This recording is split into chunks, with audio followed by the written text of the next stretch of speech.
Perbandingan pengaruh Asyur, Babilonia, dan Persia. 3 imperium, 1 Yerusalem. Yerusalem sepanjang zaman.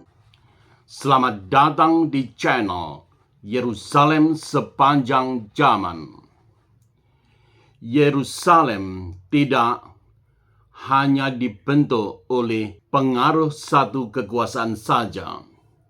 Yerusalem sepanjang zaman ditempa oleh gelombang beberapa imperium yang datang silih berganti. 3 di antara yang paling menentukan di awal perkembangan Yerusalem sangat dipengaruhi oleh Kekaisaran Asyur, Kekaisaran Babilonia, dan Kekaisaran Persia.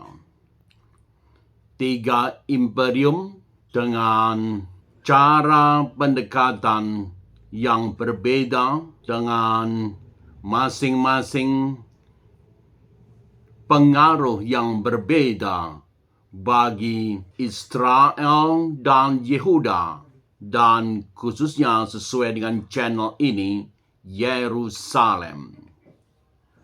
Mari kita lihat perbandingannya. Pertama, terhadap Israel Utara.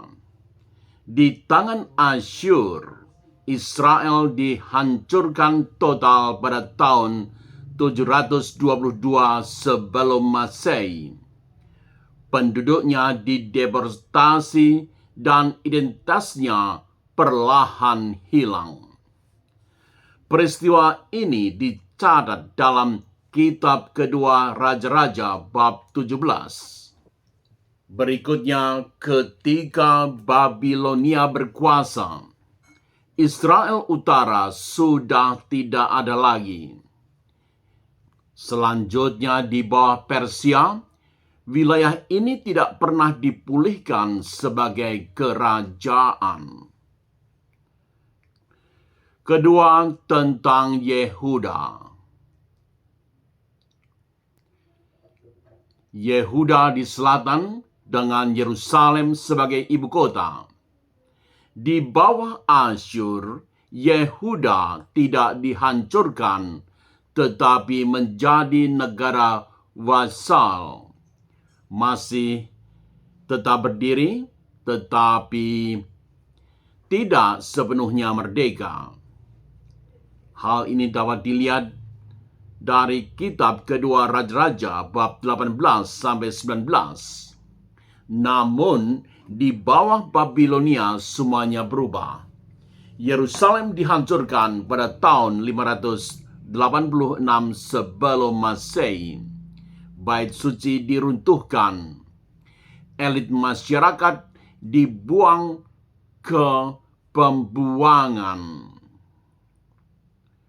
Kisah ini tercatat dalam Kitab Kedua Raja-Raja bab 25. Lalu datang Persia.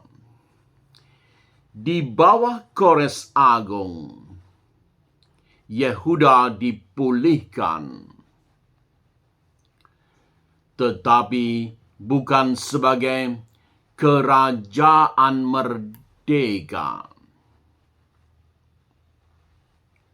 Orang-orang diizinkan kembali dan Yerusalem dibangun kembali secara bertahap.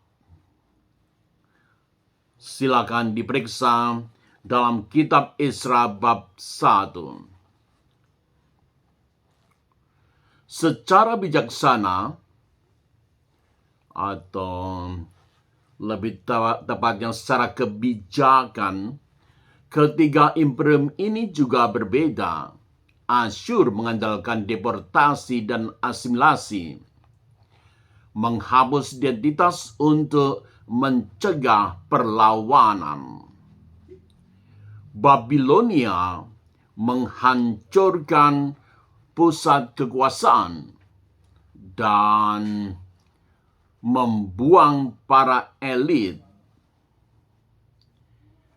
memutus struktur politik dan religius. Persia mengambil pendekatan lain.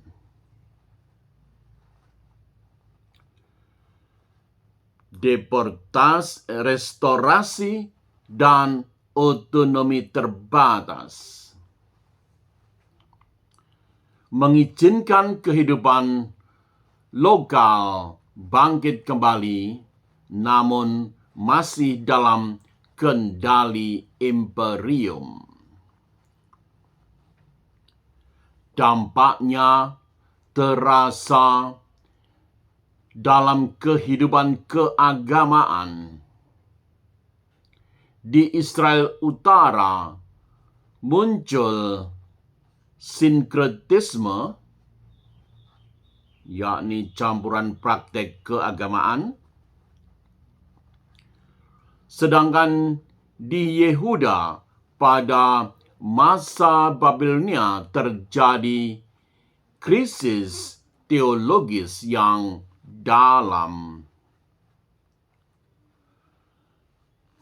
yakni bagaimana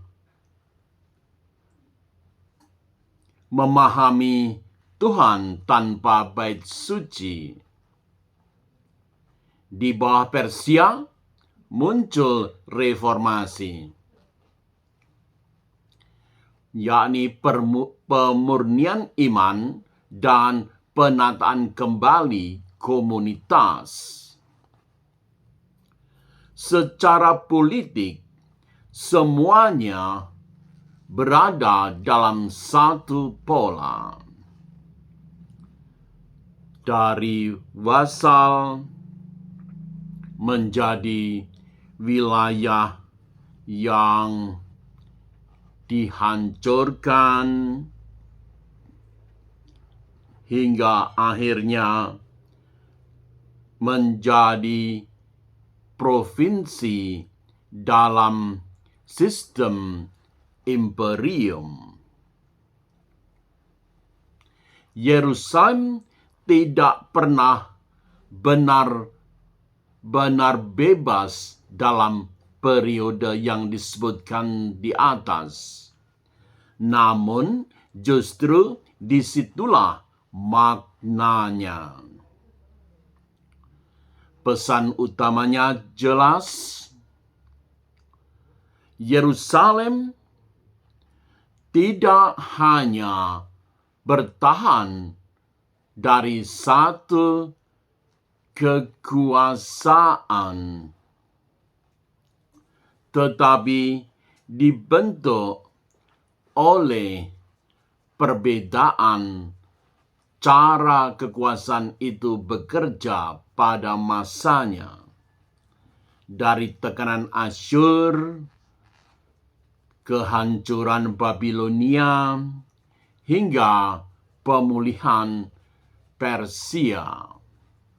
Yerusalem menjadi kota yang tidak hanya bertahan dalam sejarah, tetapi Yerusalem belajar hidup. Yerusalem tentu saja dengan penduduknya belajar hidup di tengah pengaruh berbagai kekuasaan di sekitarnya. Terima kasih.